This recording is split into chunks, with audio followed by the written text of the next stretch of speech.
Good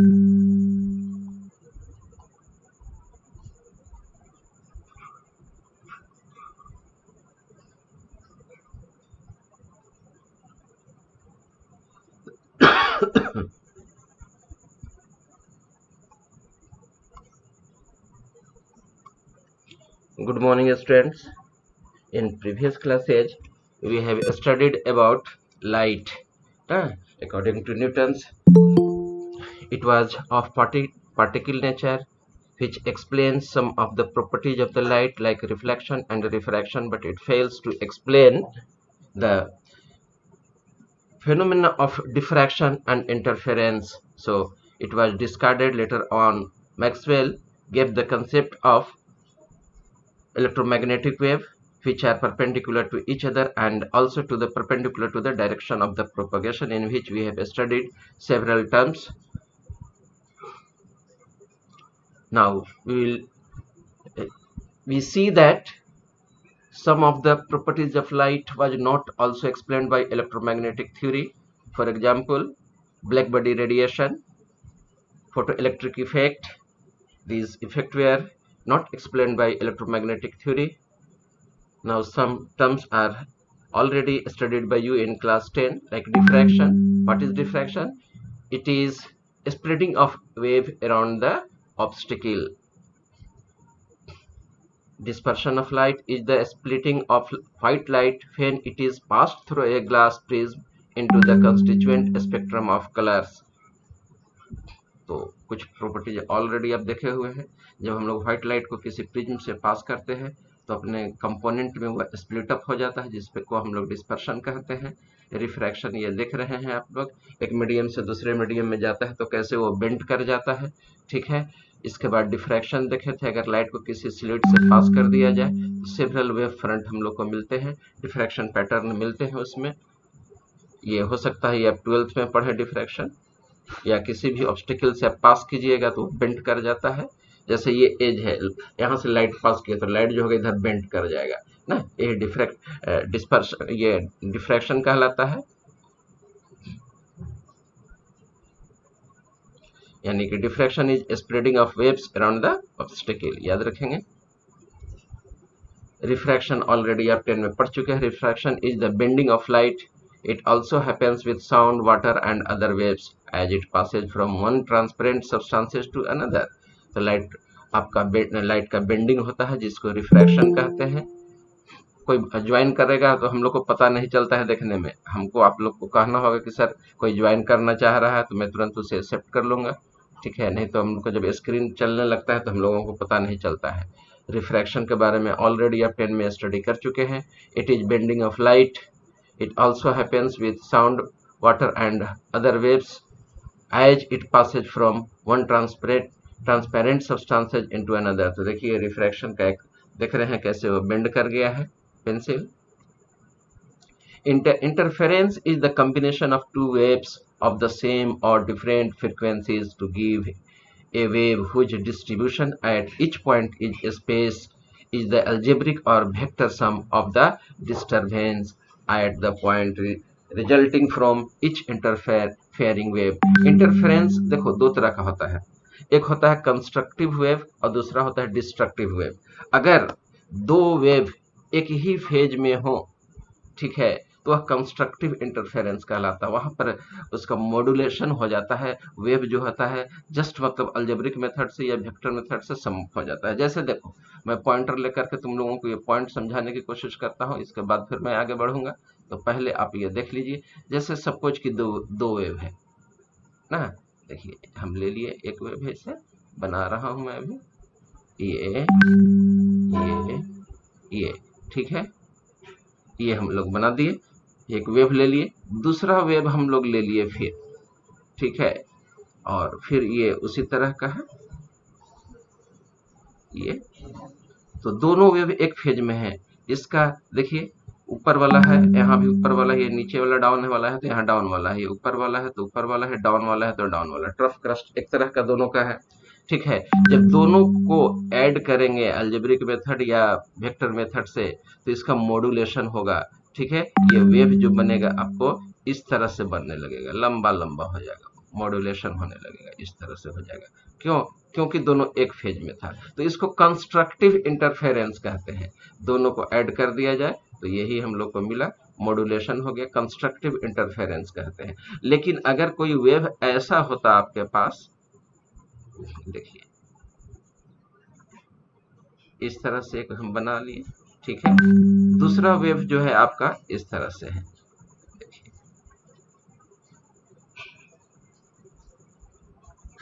दोनों different phase में है, एक का ट्रफ है तो दूसरे का क्रेस्ट है। देखिए इसका ऊपर वाला इधर है तो इसका नीचे वाला यहाँ पर है, इसका नीचे है तो इसका ऊपर है, माने जस्ट अपोजिट है, दो डिफरेंट फेज में है। तो ये कंस्ट्रक्टिव इंटरफेरेंस नहीं कहलाता बल्कि डिस्ट्रक्टिव इंटरफेरेंस कहलाएगा। इसमें डीमोडुलेशन होगा, जब दोनों ये माइनस मेथड से होगा, डिस्ट्रक्टिव मतलब निगेटिव हो जाना, ये निगेटिव हो जाएगा। तो इसमें जो वेव जो आपको मिलेगा इंटरफेरेंस के बाद वो इस तरह से डीमोडुलेटेड मिलेगा, आपको इस तरह से मिलेगा, देखिए ऐसे घटा हुआ मिलेगा। इसमें वेव जो होता है वो घट जाता है ना, कितना से घट जाता है तो 2xy से 2x साई y से घट जाता है। ये मैं जब पढ़ा एक जगह और इसको पढ़ाऊंगा, मैं कहाँ पर पढ़ाऊंगा, केमिकल बॉन्डिंग में पढ़ाऊंगा, ठीक है।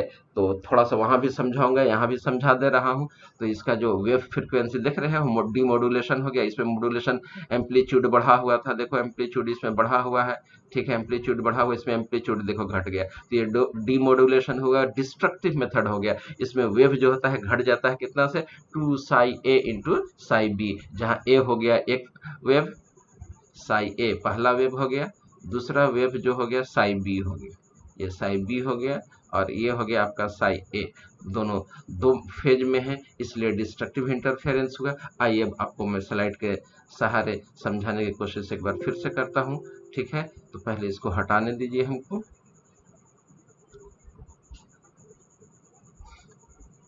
तो इंटरफेरेंस के बारे में आप देख रहे हैं, दो वेव है, एक वेव ये है, दूसरा वेव ये है ना, दोनों सेम फेज में है, ठीक है। जब सेम फेज में भी समझाया था तो देखो मॉड्यूलेशन हो गया, यहाँ पर क्या हो गया, मॉड्यूलेशन हो गया, दोनों का एम्पलीट्यूड बढ़ा हुआ है ना। और कितना से बढ़ जाता है तो 2 साई ए इंटू साई बी से बढ़ जाता है। अब दोनों सेम फेज में था, यहाँ पर वेव देख रहे हैं आप, तो दोनों डिफरेंट फेज में है, एक का ऊपर वाला ऊपर है यहाँ है, तो इसमें देखिए नीचे वाला से स्टार्ट हुआ है, एक का ट्रफ तो दूसरे का क्रेस्ट है, इस तरह से है। तो इसमें जब आपका वेव मिलेगा तो कंस्ट्रक्टिव नहीं होगा, डिस्ट्रक्टिव होगा और माइनस हो जाता है। तो रिजल्टेंट देख रहे हैं एम्पलीट्यूड एकदम लगभग न के बराबर है, डीमोडुलेशन हो गया, ठीक है। उसी तरह से एक और वेव देखिए, ऑब्जर्व्ड इंटेंसिटी, इंटेंसिटी जो होता है इसमें जैसे एक वेव E1 है, दूसरा वेव E2 है, कंस्ट्रक्टिव इंटरफेरेंस होने लगा क्योंकि दोनों सेम फेज में है। तो ऑब्जर्व्ड इंटेंसिटी जो है से बढ़ गया ना, तो देखो लाल वाला से देखा है इफेक्टिव हो गया, ये ज्यादा बढ़ गया। तो ये हो गया कंस्ट्रक्टिव इंटरफेरेंस, ये हो गया आपका डिस्ट्रक्टिव इंटरफेरेंस। और इसमें देखिए interference between coincident light waves, यहाँ पर देखिए ये वेव है आपका, ये एम्पलीट्यूड हो गया, ये वाला एम्पलीट्यूड कहलाता है। दो ट्रफ या दो क्रेस्ट के बीच के डिस्टेंस को वेवलेंथ कहते हैं, ये पढ़ चुके हैं आप लोग। दोनों देखो, एक वेव ए है, दूसरा वेव बी है, इसको साई ए कह सकते हैं, इसको साई बी कह सकते हैं, ठीक है। जब दोनों एक ही फेज में हो, देखो ऊपर वाला तो ऊपर वाला, ट्रफ तो ट्रफ, क्रस्ट तो क्रस्ट, इस तरह से है। तो रिजल्टेंट में मॉड्यूलेशन हो जाता है, देखो एम्पलीट्यूड जो है से इंक्रीज कर गया, ठीक है। तो इसको कंस्ट्रक्टिव इंटरफेरेंस कहते हैं। यहाँ पर देखिए एक वेव आपका सी है, ठीक है, और दूसरा वेव आपका ए है, यहाँ एक सी है, ठीक है। इसके एक का ट्रफ है तो दूसरे का क्रेस्ट है, इस तरह से दोनों दो फेज में है। डिफरेंट फेज में होने से जब इस आपस में ये मिलेंगे तो डिस्ट्रक्टिव इंटरफेरेंस होगा। जब डिस्ट्रक्टिव इंटरफेरेंस को हम लोग क्या कहा जाता है, माइनस मेथड भी कहते हैं, डीमोडुलेशन भी कहते हैं। तो रिजल्टेंट में देखिए यहाँ पर फ्रीक्वेंसी छोटा छोटा हो गया, एम्पलीट्यूड घट गया, ठीक है, तो इंटेंसिटी ये घट गया यहाँ पर। तो यही आपका इंटरफेरेंस था, लाइट के प्रॉपर्टी में आता है। इसका एक जगह हम लोग और पढ़ेंगे, कहाँ पढ़ेंगे तो केमिकल बॉन्डिंग में पढ़ेंगे, वहाँ प्रूफ करेंगे कि बॉन्ड क्यों बन रहा है, या बॉन्ड जो है से कौन सा एंटी बॉन्डिंग होगा, क्यों नहीं बॉन्ड बनाएगा, वो इसमें हम लोग स्टडी करेंगे। आइए अब हम लोग का एक वर्ड आया, black body radiation. Black body radiation के बारे में आप लोग ऑलरेडी जानते हैं, कुछ न कुछ जानते ही होंगे ना, कि good absorber are good radiator, जो ब्लैक बॉडी अगर हो तो सारा लाइट जो होता है एब्जॉर्ब कर लेता है, जो जितना लाइट एब्जॉर्ब करता है उतना ही लाइट को वह रेडिएट करता है। तो कहा ही जाता है ब्लैक बॉडी के बारे में कि black body good absorber are good radiator. ये हो गया। When a radiant energy falls on the surface of a body, a part of it is absorb, a part of it is reflected and of remaining energy is transmitted। ठीक है। Radiant energy के बारे में कहा जाता है कि when the radiant energy will fall on the surface of the body, so some of the radiant energy will be absorbed on that very part, and a part of that very light or the radiation will be reflected and some remaining energy is transmitted, और कुछ जो है transmit कर जाता है। तो ऐसे ये जनरल केस होता है। लेकिन ब्लैक बॉडी पर अगर कोई लाइट या रेडिएंट एनर्जी इंसिडेंट होता है तो सबसे पहले वो एब्जॉर्ब हो जाता है, और एब्जॉर्ब होने के बाद हिट होता है। हिट होने के बाद वो क्या होता है, ट्रांसमिट करना, मतलब कि रिफ्लेक्ट करने, रेडिएट करने लगेगा। तो ब्लैक बॉडी के बारे में कहा जाता है कि good absorber are good radiator. An ideal body is expected to absorb completely the radiant energy falling on it is known as black body. Black body कहते हैं कब किसको है, जब किसी भी बॉडी पर रेडिएंट एनर्जी फॉल करे और वह कंप्लीटली एब्जॉर्ब हो जाए तो उस बॉडी को हम लोग ब्लैक बॉडी रेडिएशन कहते हैं। A black body is not only a perfect absorber but also a perfect emitter of radiant energy। तो मैं जैसा कि मैं बताया कि good absorber और good radiator किसके बारे में कहा जाता है, black body radiation के बारे में कहा जाता है। A hollow sphere coating inside with a platinum black which has a small hole in its wall can act as a near black body। ना, एक स्फेयर, हॉलो स्फेयर ले लीजिए, उसका इंटरनल वॉल को आप प्लेटिनम ब्लैक से coat कर दीजिए। ठीक है। अब कोट करने के बाद उस स्फेयर में कहीं से एक पिन होल कर दीजिए, बहुत माइन्यूट पोर टाइप का। ठीक है। तो वह जो बॉडी जो बन जाता है नियर टू ब्लैक बॉडी के समान बन जाता है। उसी तरह के डायग्राम बनाने की कोशिश किया हूँ, उसी में लिख ही दिया हूँ। तो ये नियर टू ब्लैक बॉडी है। ठीक है। और ब्लैक बॉडी हम लोग जानते हैं कि सारे लाइट को एब्जॉर्ब कर लेता है।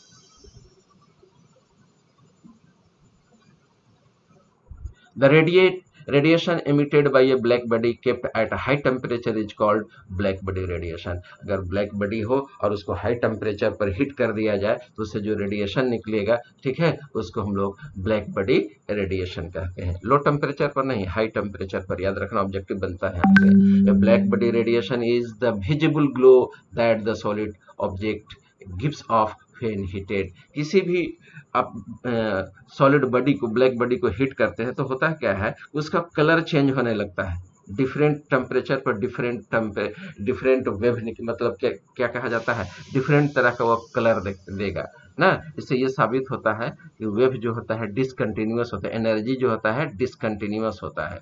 लेकिन पहले क्या कहा गया था कि एनर्जी आपका कंटिन्यूअस होता है। ठीक है। यहीं पर तो वेव थ्योरी जो था वो फेल, इलेक्ट्रोमैग्नेटिक थ्योरी था, फेल किया था। A graph is obtained by plotting the intensity of radiation against wavelength gives the following details। एक ग्राफ आप देखिए, आपके सामने ग्राफ रखने की कोशिश कर रहा हूं मैं। ये ग्राफ हो गया। चलिए इस ग्राफ को आप समझिए। इधर वेवलेंथ दिया हुआ है, इधर इंटेंसिटी ऑफ लाइट दिया है।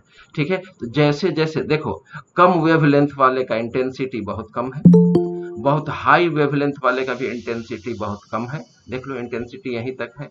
ठीक है। लेकिन जो इंटरमीडिएट वाले हैं उनका इंटेंसिटी देख लो, इंटेंसिटी यहाँ तक चला गया है, विजिबल स्पेक्ट्रम में चला गया, वहां तक हम लोग जाकर के देख सकते हैं यहाँ तक।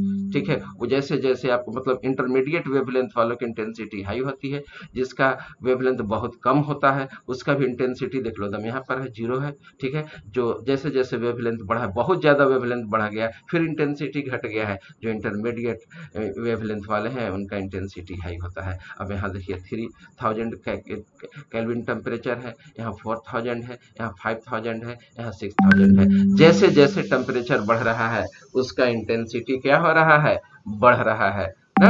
तो ये चीज आपको याद रखना है कि टेम्परेचर बढ़ने से इंटेंसिटी बढ़ता है। किसका, सेम वेवलेंथ होना चाहिए। इंटरमीडिएट वेवलेंथ वालों का ऐसा होता है। आइए जो पॉइंट कहा हूं मैं, कुछ उसमें से पॉइंट आप नोट करें। वो पॉइंट में क्या बोला था, the nature of the radiation depends upon the temperature of the black body. Different temperature रहेगा तो उसका रेडिएशन जो होगा डिफरेंट होगा। कम टेम्परेचर पर तो पता भी नहीं चलेगा कि किस तरह का कलर रेडिएट कर रहा है। तो हाई टेम्परेचर की बात करते हैं, जैसे जैसे टेम्परेचर आप बढ़ाएंगे वैसे वैसे उसका आप देख रहे थे कि इंटरमीडिएट वेव लेंथ वालों का इंटेंसिटी जो था वो बढ़ रहा था। तो इसका मतलब क्या हुआ, क्या कंक्लूड किए, the nature of the radiant depends upon the temperature of the black body. आइए दूसरा पॉइंट देखिए, if the energy emitted is continuous the curve should be as shown by the dotted line। अगर energy continuous होता होता तो नहीं है, होता तो डॉटेड लाइन से जो कर्व दिखलाया था वैसा होता। ठीक है, आ जाइए, at a given temperature the intensity of radiation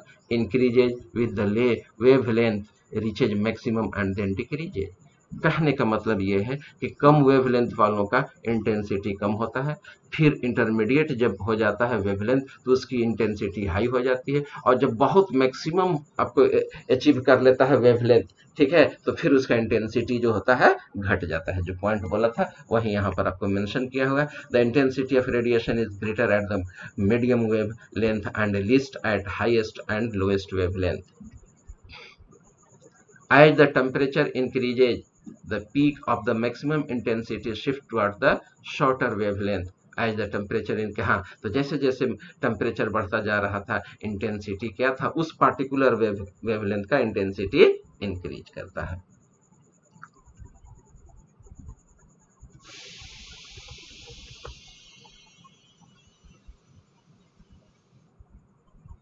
चलिए, स्लाइड आज खत्म हो गया।